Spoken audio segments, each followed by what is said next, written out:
rédíò àgbẹ̀rẹ̀ o àwa ríra wa.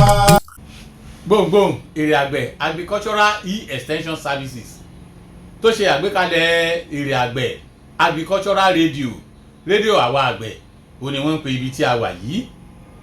Ẹ káàbọ̀ sórí ètò yín ètò wa àyípadà ojú ọjọ́. Òní ni ọjọ́ 24 oṣù keje ọdún 2025 tí a wà yìí. Gẹ́gẹ́ bí àkọsílẹ̀ láti ọ̀dọ̀ àwọn àjọ tí wọ́n ń fi ojú sùnùkùn wo ojú ọjọ́ àti bí òde ó ṣe rí ní àsìkò tí a wà yìí, wọ́n ní òtútù tí ó mú tí à ń wò yìí yóò mú títí di ìparí oṣù kẹjọ. Paríparí ẹ̀, àwọn àjọ kan tí wọ́n wá ń rí sí lílọ bíbọ̀ omi àti òjò tí a mọ̀ sí Nigeria Hydrological Services Agency NISA, Nigeria Hydrological Services Agency NISA, tí wọ́n ń rí sí lílọ bíbọ̀ bí omi bí ó ṣe ń pọ̀ ní àyíká àti bí òjò bí ó ṣe ń rọ̀. Àwọn náà ti ṣe àgbéjáde bí òjò bí ó ṣe rọ̀ ní ọdún yìí àti bí omi ó ṣe pọ̀, tó sì jẹ́ wípé ìhàwó lọ́kọ sí àwa èèyàn àti àwa àgbẹ̀ òun náà ni a mú wá lórí ètò yìí lónìí. Orúkọ mi ni Olóyè Rasheed Adémọ́lá Adégbọlá. Ẹ kú kalẹ̀.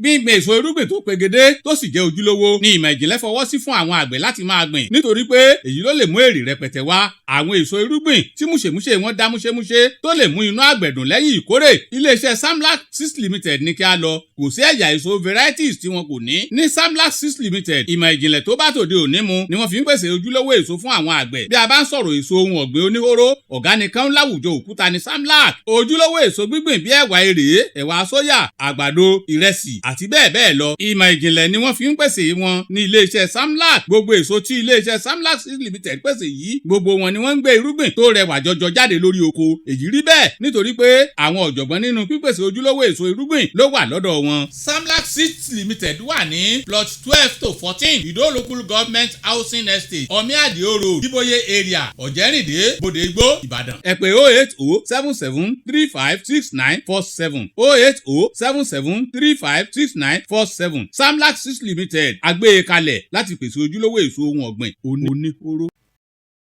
Àwọn àgbẹ̀ ká bọ̀ bá wa máa gbára lugi lásán. Àwọn èròjà amúṣẹ́gbẹ̀rọ̀rùn ló yẹ ká máa lò. Àwọn oògùn dìgbòlùjà tí pa èèpo kú fínfín. Moafaq Farmer Center ní ká máa lọ. Àgbà ọ̀jẹ̀ ni wọ́n jẹ́ nínú ẹgbẹ́ Wàídà. Ajílẹ̀ olóyìnbó tàbí organic fertilizer, oògùn àpòrò, fungicide àti bẹ́ẹ̀ bẹ́ẹ̀ lọ. Ẹ wá sí Moafaq Farmer Center. Ojúlówó ọjà ni wọ́n ń ta. Ẹ ó tún gba ìdánilẹ́kọ̀ọ́ lórí ọjà tẹ́ ẹ bá rà. Bẹ́ẹ̀ bá ra èròjà amúṣẹ́gbẹ̀rọ̀rùn lọ́dọ̀ wọn tán, wọ́n tó bá yín ṣètò láti kó ohun tí ẹ bá rà lọ́dọ̀ wọn débi tí ẹ ti wá. Láti oríta Wàtẹ́kò ní Òkè Bọ́lá, ẹ yà sí títì tó lọ sí Old St. James's Cathedral. Tí ẹ bá ti kọjá orí bíríìjì odò Ògùnpa, ẹ rìn síwájú díẹ̀. Pẹ̀tẹ́sì tuntun lọ́wọ́ ọ̀tún ní Káyọ̀dé Òde shopping complex ní Moafaq Farmer Center wà báyìí. Telephone 0803-323-5308 0803-323-5308. Moafaq Farmer Centers, ojúlówó ọjà lówó tí Ògùnpa lẹ́ ó rírà lọ́dọ̀ wọn.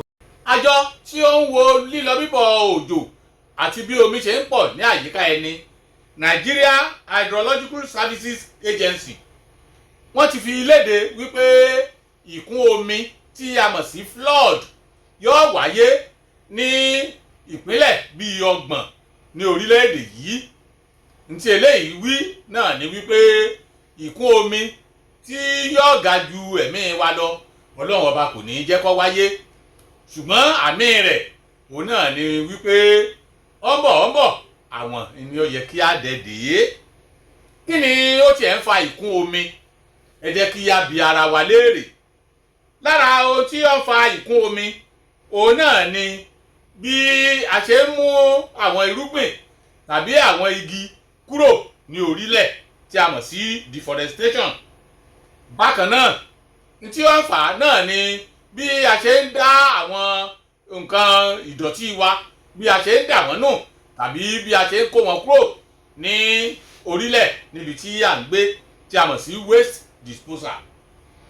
Eléyìí tí ó tún lè fa ìkún omi òun náà ni ọ̀pọ̀lọpọ̀ òjò tí ó bá rọ̀ ní àrọ̀ọ̀rọ̀dá yóò jẹ́ kí ọ̀pọ̀lọpọ̀ odò kí ó kún àkúnfàya tí ò ní jẹ́ kí èèyàn ò rí mọ́mí tí ó sì di ìkún omi. bákan náà gbogbo àwọn akitiyan àwa èèyàn tó jẹ́ wípé ó ń dojúkọ gbogbo àwọn nǹkan wọ̀nyí ó ń fa ìkún omi. fún àpẹẹrẹ nígbà tí a bá fẹ́ kí ilẹ̀ ó fẹ̀ sí, tí a bá ní a fẹ́ máa sé odò, a fẹ́ máa dí odò, a fẹ́ máa rí wípé à ń lé omi sá. eléyìí ọ̀rẹ́ wa, nítorí pé bó ti wulẹ̀ kí a lé omi sá tó, bó ti wulẹ̀ kí a kún odò tó, kò sí bó ṣe yẹ, omi yóò wá ibi tí ó bá fẹ́ gbà lọ. òun náà ni àwọn olóyìnbó ni wọ́n fi sọ pé water will find its own level. nítorí náà n tí a fi mú ètò yìí wá, òun náà ni ìtanilólobó wípé ìkún omi tí a mọ̀ sí flood bí ó bá dé, bó ni a ṣe lè gbógun tì í, bó ni a ṣe lè dojúkọ, pàápàá jùlọ àwa àgbẹ̀, àti kí ni ọ̀nà àbáyọ tó fi jẹ́ wípé gbogbo àwọn nǹkan wọ̀nyí òun náà ni yóò di àfìsẹ́yìn tí eégún fi sọ. kí n tó gbàgbé, ìjọba àpapọ̀ wọ́n ti ṣe àgbékalẹ̀ àwọn àjọ tí ó máa rí sí ìkún omi tí a mọ̀ sí Nigeria Flood Insurance Policy. ní tí eléyìí wí náà ni pé ọ̀pọ̀lọpọ̀ àwọn ìpinnu àti ọ̀pọ̀lọpọ̀ àwọn àṣẹ àti ọ̀pọ̀lọpọ̀ àtìlẹ́yìn tí ó jẹ́ pé yóò máa rí sí ìkún omi ní ọ̀dọ̀ wa. nítorí ìdí èyí, gbogbo àwa tí a bá ní odò ẹja, gbogbo àwa tí a bá ní iṣẹ́ kan tàbí òmíì ní sàkáání odò, ẹ jẹ́ kí a kíyèsí ìtanilólobó yìí, ká wá ọ̀nà tí ó fi jẹ́ wípé ìkún omi kò ní bá wa fẹ́ra, pàápàá jùlọ àwa àgbẹ̀. ìjọba ìpínlẹ̀ Ọ̀yọ́, ẹ ṣé àdúpẹ́, ẹ kú bí ẹ ṣe ń ṣe ìtọ́jú wa ní Òkè Ògùn, pàápàá jùlọ bí ó ṣe jẹ́ wípé ibẹ̀ ni oúnjẹ ni ó ti ń wá ní gúúsù ìwọ̀ oòrùn. ẹ má gbàgbé wípé ìkún omi ó ti gé àwọn ibòmíì sí méjì báyìí, gẹ́gẹ́ bí ẹ ṣe ń ṣe tó, tí ẹ ń ṣe akitiyan tó. ẹ rí wípé ó dàbí ẹni pé àbíkú wọ́n fẹ́ sọ olóògùn dèké, Ọlọ́run ọba yóò fún yín ṣe. àní rí jù báyìí lọ. bí ẹ bá ní ìbéèrè kan tàbí òmíì, ẹ pè 080 340 343 81 080 340 343 81. ẹni tí òjò bá ká mọ́ oko, tí ó bá di wípé ìkún omi kò jẹ́ kó kọjá, ẹ má wẹ̀ láti dábù omi odò. ojú àgbàrá ni kí ẹ wẹ̀ tẹ̀lé, torí pé bí ẹ bá wẹ̀ láti dábù odò yóò lọ ìtàn pọ̀.